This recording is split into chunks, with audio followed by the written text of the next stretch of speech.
Explorer son référentiel pour me comprendre le référentiel de l'autre. Quand vous êtes confronté à une incompréhension dans votre relation, dans votre communication avec quelqu'un d'autre, que ce soit votre partenaire de vie, une amie, un ami, un patron, un collègue, vos enfants, c'est très chouette à faire avec vos enfants. À ce moment-là, sondez un peu votre référentiel.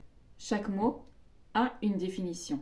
Chaque phrase, chaque citation, chaque concept a une définition qu'on peut retrouver dans les dictionnaires, une définition commune, mais vous avez votre définition en fonction de votre vécu.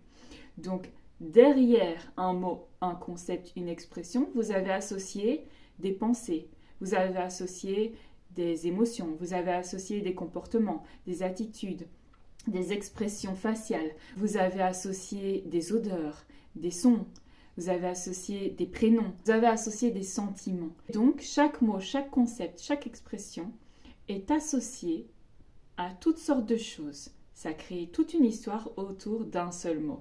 Et donc, quand vous faites face à une personne qui émet ce mot, cette expression, cette notion, ce concept, eh bien, vous allez automatiquement avoir une réaction instinctive, soit d'ouverture, soit de fermeture, donc qui va venir altérer, qui va venir peut-être modifier votre relation, votre communication, parce que vous n'en avez pas forcément conscience. Mais à partir du moment où vous prêtez conscience à tout ce que vous avez associé autour de ça, ça vous permet d'être dans une ouverture à l'autre et de ne pas induire négativement, entre guillemets, la relation, la communication. C'est ce point qu'il va falloir aller explorer pour bien comprendre ce que vous mettez derrière vos mots, vos expressions, derrière certains concepts, certaines notions, pour être plus ouvert au monde de l'autre et aux associations de l'autre.